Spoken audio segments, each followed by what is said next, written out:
We are joined in Cooperstown by the Von Trapp family singers who are about to kick off their stirring rendition of Edelweiss. Joel Sherman, Brian Kenny, Jason Stark, good to have you guys with us. I know that you're so excited about this event. All you guys feel so passionately about this day and this process. We'll say hello. We'll send it to you, BK. Give us your thoughts on where we are on the ballot today. All right. Thank you, Matty. And it's about 30 degrees. It's going to snow throughout the day, so it's a beautiful place to be in the wintertime. We're just bundled up. We try to get used to this, but it's cold. It's beautiful here. We all love being here. It's fantastic to have you guys alongside us. Let's start with this. The tracker, Matty, is fascinating. That's the main thing, is that I don't think we've ever seen 5 within striking distance, and then really 7 at about 68 to 70%, where you need the 75%. Jason, I know we've gotten used to the numbers coming down from what we see on the tracker, the publicly known votes, but I'm not sure if it has to come down, and I don't think we've ever seen anything quite like this. Well, we got an incredibly dramatic night in store, which I think is really fun for those of us standing in the snow in Cooperstown. And look, if we even had 7 players land at 60% or higher, that would be a record. It would tie the record for most with 60%. It's always fascinating to stand here Election Day morning, look at the tracker, and try to imagine what could happen. We could have a really cool night ahead. Yeah, we've had big classes. Again, the classes come in where we've had, kind of the waves with, the John Smoltz class, the Pedro class, and all that. We've seen 4 solid, but usually, Joel, we know, hey, this guy's a first ballot Hall of Famer. We know Pedro's getting in. We know Randy Johnson's getting in. This time, I think we knew Adrián Beltré was getting in, and then the rest, you're not quite sure. I think it's exciting. I think it's good for baseball. It's good for the whole event to be able to see so many getting so close around the precipice. Yeah, I think it's about the evolution of the voting process, younger voters. I made this point yesterday. I think it's a key point. The people who trained me, kind of like influenced me to vote, they were about goal line defense. They were like coming up with reasons not to put people in the Hall of Fame.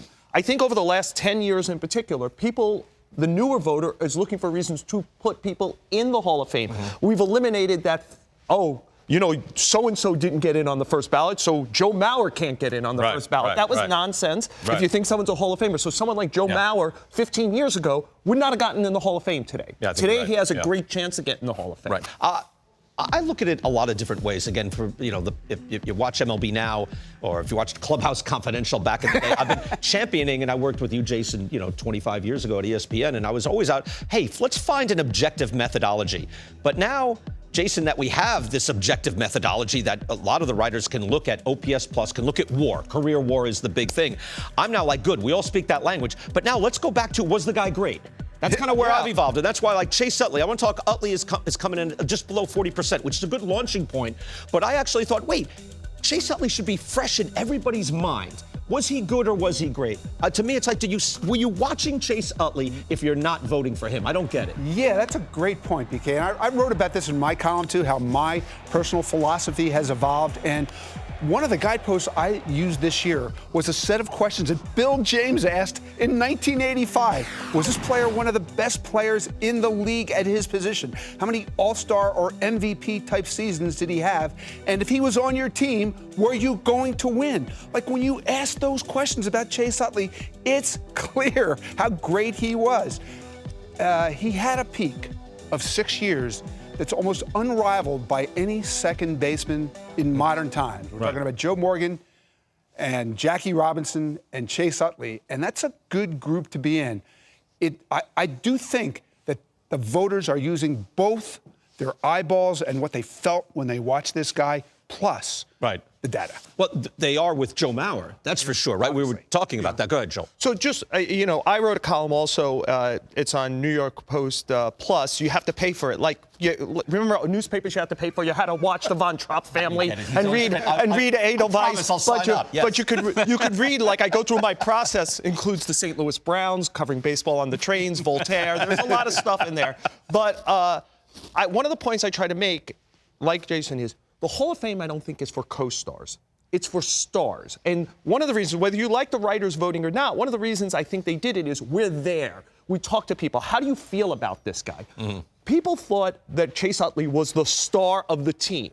not a co-star. Right. That he Right. was the guy who carried what was a great 5-year period, 6-year period for the Phillies, and he was. Was Jimmy Rollins a great player? He was. Was Ryan Howard a great player? They were. But the star of that team was Chase Utley. And I think the Hall of Fame, you got to be careful. Bobby Abreu had a great career. He was a co-star throughout his career. Mm-hmm. I got you. I think what writers are looking at that is surprising, and just to reiterate, we've said this on our show, I want to say it to this audience. We all thought, and we've been doing this for several years, Joe Mauer announces he might be retiring. Oh, then he announces he is retiring. And we're talking about it right then and there. Is Joe Mauer a Hall of Famer? It becomes like this zero-sum game. He is or he isn't. And the thought was, I think he is, but it seemed like I was pushing everybody. And everybody's looking at the career WAR number. It's a little low. I thought Joe Mauer would debut at about 45-50% at best, Jason, and he's now tracking at 80-something%. So I think the writers are looking at it and thinking, what were our thoughts about Joe Mauer at the time for that, 8 or 9 year run with the Twins while he was catching and hitting 365 for 1 year at least. And I think they are looking back correctly and saying, no, he was great, he was dominant, he was about the best player in baseball for that time. No doubt. The day that after Joe Mauer got his 2000th hit, I was on with Mad Dog Russo. I said Joe Mauer was going to be a Hall of Famer. This will shock you. He yelled at me. No 3,000 hits, although he had an MVP. That's his usual criteria. Yeah. Any MVP, I get type, please. But Joe Mauer spent 10 years as a catcher, literally doing things that no other catcher has ever done. Right. And if you vote on Joe Mauer as a catcher, it's easy. What I thought would happen, what I think you thought would happen, is people would be thinking about those last 5 years of his career when he was a first baseman. And look, he wasn't quite Lou Gehrig when he played first base. Didn't have a lot of power then. Yeah. But the 10 years as a catcher separate him as a historic Hall of Fame player. Does it? So I think his career is a lot like Don Mattingly's career. He was great for a period of time. He had an injury that turned him into an ordinary first baseman. If you go look at their final numbers, they're very similar. I think the fact that Mauer did it as a catcher, a position, is that the most important position on the field? That, shortstop, etc. I think that helps him.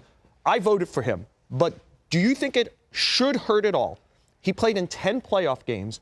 The Minnesota Twins were 0-10 in the 10 playoff games, and he had a 670 OPS in those 10 games. He was not a difference.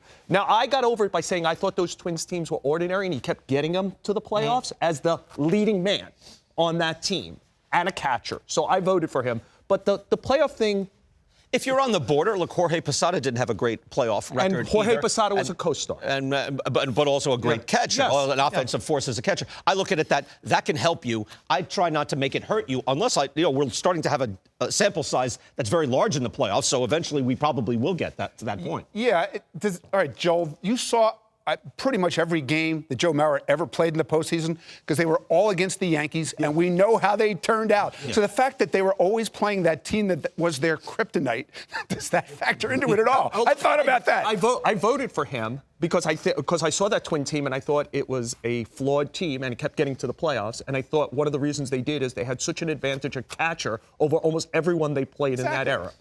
Great stuff. We could go on and on. You guys probably want to continue with your show. I'll say this. We're talking about Joe Mauer. I just brought up a stat. Like his on-base percentage as a catcher, only Mickey Cochran had a higher on-base percentage as a catcher in the history of the game. And Mickey Cochran used to wander these halls back in the old days, Matty. We should have been there in those days. But that's the history that's Whistling here. Edelweiss. It's could be. It's so good. He might still be here. We have a 2-hour show this afternoon. We'll be on MLB Now. And then, of course, full coverage as soon as the show starts itself for the official announcement. Very exciting, Matty. We've never seen this with so many players so close to the 75%. We love your insights, guys. We're all excited as well. For more of the styles from the J. Peterman collection, you can watch the boys at 4 p.m. Eastern tonight when the show begins. We're going to learn along with you guys live at 6 p.m. who gets into the Hall for the class of 2024. A lot of fun. We appreciate the guys joining us this morning because they've had a busy couple of days up there.